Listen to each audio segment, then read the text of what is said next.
Live from the 412, it's Platt's Point of View, y'all. Let's go.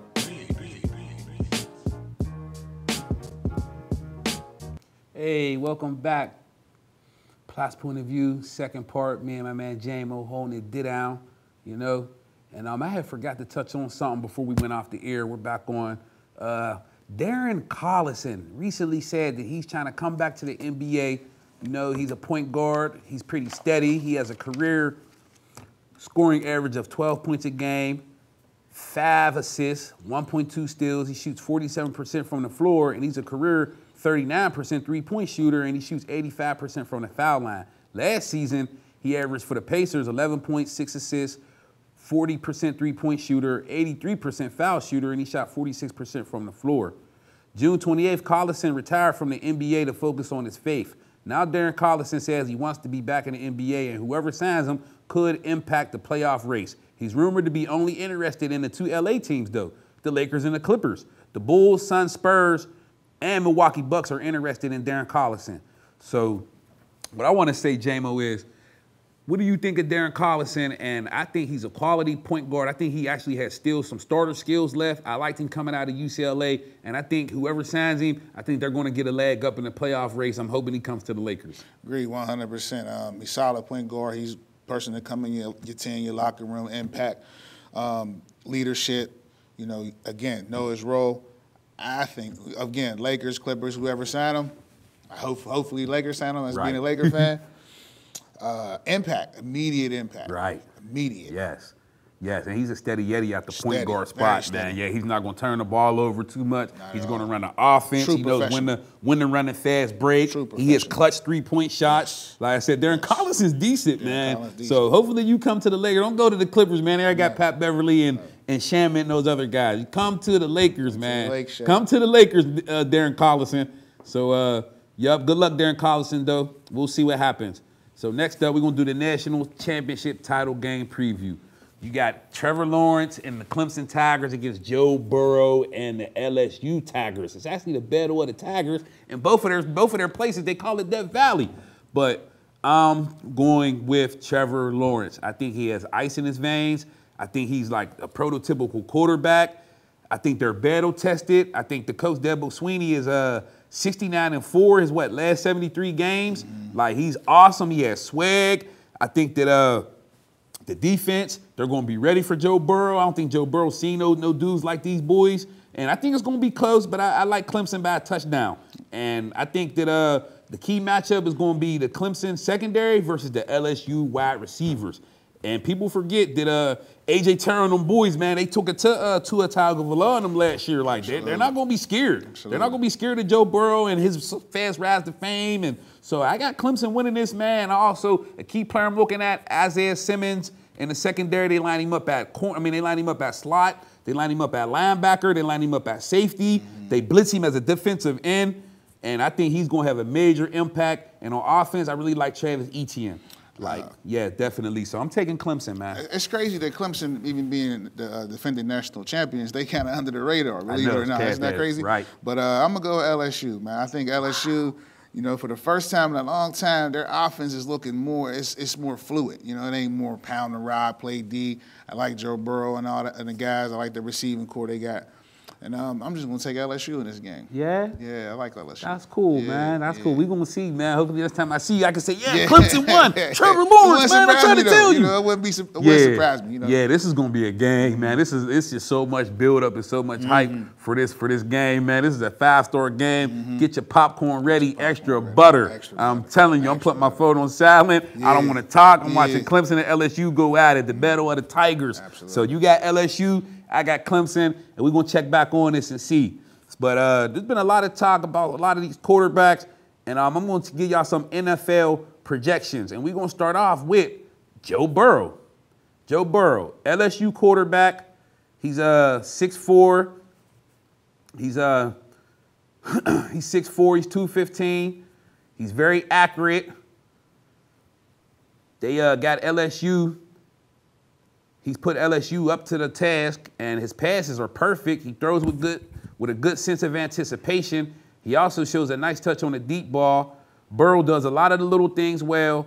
He has excellent pocket presence, and he can maneuver well in the pocket, and his accuracy is pinpoint. He's unfazed by pass rushers. No player really improved their stock more than Joe Burrow over the 2019 season. With poise, accuracy, and impressive decision-making, he has the tools to be a long-term NFL starter. When I watch Joe Burrow, he reminds me of Tony Romo. What you think? Couldn't agree with you more. I was thinking that, it's crazy that you was just saying that. I was thinking about that all week. Like, he reminded me of Tony Romo. And to me, kind of came out of the radar, you know what I mean, starting at the beginning of the season, even though he was a high recruited player when he was at Ohio State. Right. But yeah, I like what I see from him. I think he's gonna have a great shot. And what they projecting to go first pick? Yeah, to the Bengals. I like that. I like him going to the Bengals. He's an Ohio native. Bengals, yeah. He's from up that area, so it falls in perfect. But they're saying Chase Young too. But if I'm the Bengals, I'm picking him because you're probably gonna lose Andy Dalton. You don't have nothing else behind him. Yeah, I like Joe Burrow. I like him going to Cincinnati. Okay. Next up, got Oklahoma quarterback Jalen Hurts, 6'1", 210. Hurts made a big leap since arriving at Oklahoma, showing he can play within the pocket. He also continued to show that his legs are a lethal weapon like Danny Glover. He had over 1,200 yards rushing. He had 18 touchdowns on the ground. And Jalen Hurts has progressed as a passer. But it's crazy because some scouts still say he has limitations, which I don't agree with. Hurts is a perfect quarterback in today's NFL game. He really shows his skills on extended plays with mobility, playmaking ability, and he definitely goes off script and throws some lasers. I think Jalen Hurts has NFL quarterback qualities, and with the right fit, I think he can develop into a Dak Prescott type quarterback. But if quarterback don't work, I can see him in a Brad Smith, Taysom Hill for the Saints type of role, you know, wildcat quarterback, punt returner, kick returner, slot wide receiver, etc. So, yeah, just give Jalen Hurts a chance, y'all, please. What you think, man? I agree with you 100% as well, and it comes, everything got to do with the Lamar Jackson project. You know what I mean? Like, ever since Lamar Jackson been doing his thing, now they're looking at these quarterbacks a little bit different. So I feel like because of what Lamar Jackson has done, it's giving people a better chance to come in and play quarterback. Right, definitely, man. And last but not least, man, this is probably my favorite quarterback on the list. I'm talking about Alabama quarterback Tua Tagovailoa. He's 6'1", about 218. Tua is a great fit for today's NFL game, and he has the skill set to be a quality NFL starter. Tua is an aggressive passer who can challenge defenses with his downfield deep ball passing. He throws an excellent deep ball with great ball placement. Tua, he excels though in a short intermediate passing game. I'm talking about like crossing routes, slants, comebacks, things of that nature. He's mobile and very athletic enough to buy time and escape sacks. His arm, it ain't the strongest. It's not a cannon, but it's good enough though. And I think Tua shows patience, and he never panics when his first read is covered. Tua is a left-handed quarterback that wide receivers will need time to adjust to because most quarterbacks are right-handed. Also, a good right tackle will help Tua's blind side. You know, so Tua looks like a bona fide NFL starting quarterback, and he will be a team's franchise quarterback in the very near future. When I look at Tua, he reminds me of a more mobile, left-handed version of Drew Brees. What you think, man? Yeah, it's crazy because he was projected to be the first pick coming into the season. Right. You know, things happen within the season, right. You know, injuries and so on and so forth. But I feel like he's going to be an excellent quarterback. Yes. You know, he might not got the strongest arm like you said, but he anticipates the pass. Right. He knows his reads. Right. He don't panic after the first read ain't open. He goes to the second read, third read. So I think Tua is going to be excellent in the league. Yes, me too. Yeah, and everybody's worried about that injury. I think this will be like more than likely. It depends on what the doctor's saying 2 months. But I think he's going to be out there this year. I think by like week 9 or 10, we're going to see the debut of Tua Tagovailoa in an NFL uniform. It'll probably be a veteran, maybe Ryan Fitzpatrick, because everybody's saying he's going to the Dolphins. So Fitzmagic will probably start about 7-8 games. Then they'll slowly work Tua in there because I think he's going to the Dolphins. Like they could lie down, play it. Like, but me and you know what's going on. That's just smoke screen so nobody don't pick him. Oldest role in the book. If yeah, you get drafted right. in the first round, you're playing. Exactly. It don't matter where you go. Exactly. And I think he has the skill set. And I like Tua a lot. And I actually think he's going to be the best quarterback out of the quarterbacks we just broke down. I definitely think so. I like Tua. So next up, we're going to switch gears and go to basketball. And a lot of people ain't down with this guy, man. I'm talking about the Puerto Rican Iverson, Javon Jackson, 6 feet point guard out of the University of Texas, San Antonio. He was leading the nation at 26 points a game. He fell off by a 1/10 of a point. Marcus Howard just passed him up, the flamethrower for Marquette. But Jackson, he is a quick guard with sharp shooting skills. He's a sharpshooter with limitless range. Jackson has good catch and shoot ability, and he can make a lot of shots off balance without setting his feet. He has a good touch on floaters around the paint area. When the play breaks down, he can get to the hoop and create with the best of them.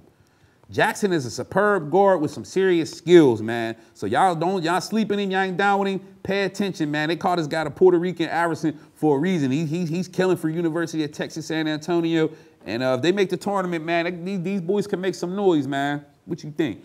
Again, this is a guy you had put me on, told me to check out or whatever. So I checked him out, and yeah, I like everything I see, and it's working for today's league. You know what I mean? Right. It's the Trae Youngs of the world and stuff like that. Like, it fits perfect. Right. So he's putting up crazy numbers. He's coming off an ACL injury that he had his freshman year, but he was freshman player of the year in the Conference USA. So if they make the tournament, man, look out. Right. You got on him first. Right. You know what I'm saying? We're going to give it to you first. We're going to make sure you get the credit first. Yeah, the Puerto Rican Iverson, man. When this thing blow up crazy, you know where we got it from. Period. Appreciate that, man. Next up, man, we're going to go to one of my favorites. I love these draft gems, y'all. Let's go, draft gem. I'm talking about offensive tackle Kevin Hall from Alcorn State. He's 6'6", 295. He plays he's at an HBCU school, historical black colleges and universities. Kevin Hall is a dominant run blocker. He's very solid in pass protection. He has good size. You can see at 6'6". He has athleticism. He's been a force at the position, which gives him a great shot to be drafted in the 2020 NFL draft. Steelers, pick him up, man. I looked on the draft guide, and he's projected as a 6th, 5th round pick. You know what I mean? A lot of people ain't down with him. He was a dominant run blocker in the SWAC conference, which Alcorn State plays. Steve McNair's alma mater, rest in peace.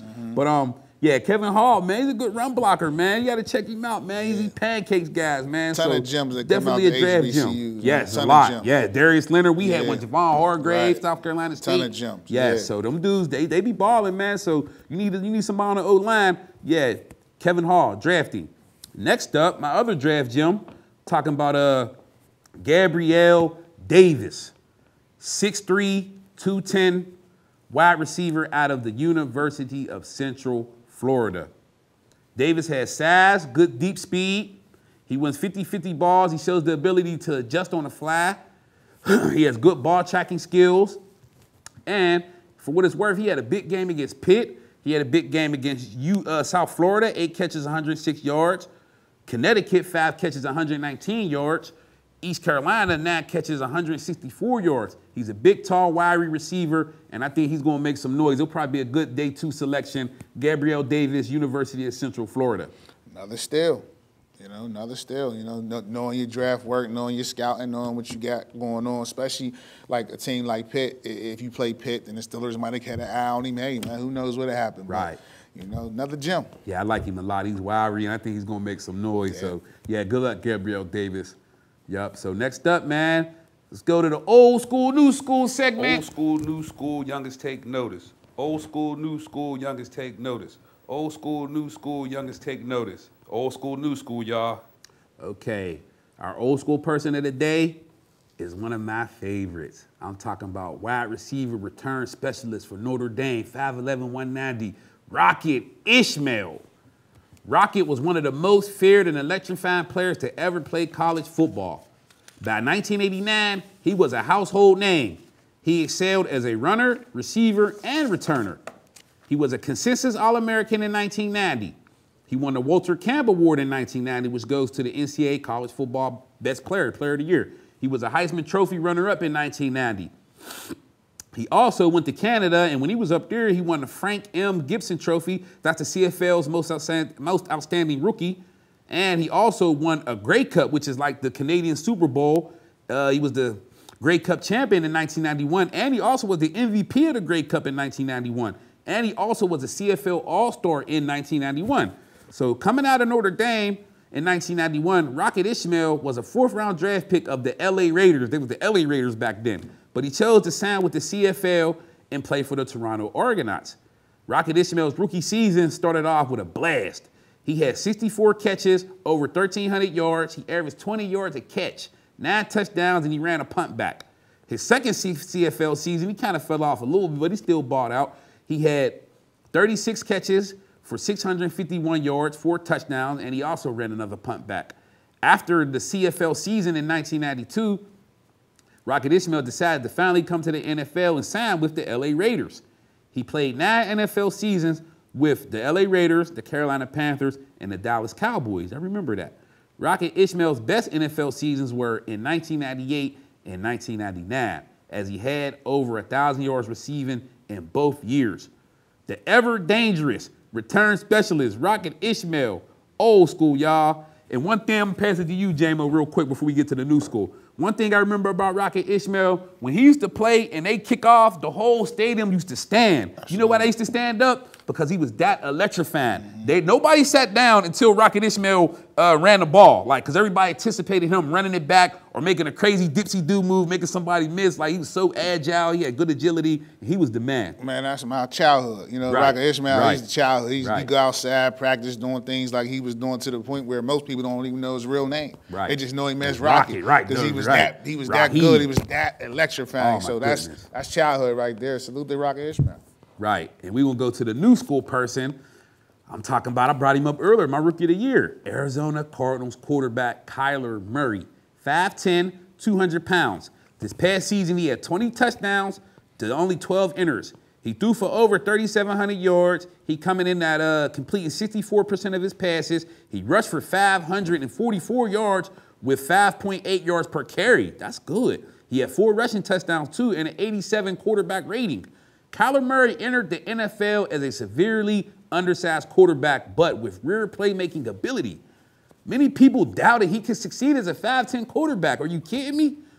Murray proved them all wrong, showed he has electric talent with a very, very live arm, who can slip through tackles and outrun defenders like a wide receiver or a running back. He's very elusive and effective, and he's very accurate when throwing on a run. Kyler Murray is a special athlete, y'all. He's very special. And he played fairly well as a rookie. With a decent rookie season to build on, man, look for Kyler Murray to even be more dangerous next year. When I watch Kyler Murray, I see a blend of Doug Flutie and Mike Vick, all in Kyler Murray. So that's the new school guy today, y'all, Kyler Murray. You like what's up with Kyler Murray, J-Mo? I like Kyler Murray. When we played them Steelers, he scared me. You know, I ain't gonna lie, he scared me. I was like, man, what he can do and stuff like that. We ended up pulling it out, but he definitely scared me. And just think about it, his arm is so live. But I tell people to pay attention to this all the time. He's a baseball player. Right. So he can get that ball anywhere on the field. Just like Pat Mahomes. Just crazy. Like Pat Mahomes. Get that ball on the field, man. So again, Kyler Murray, new school. Salute. Kyler Murray, y'all.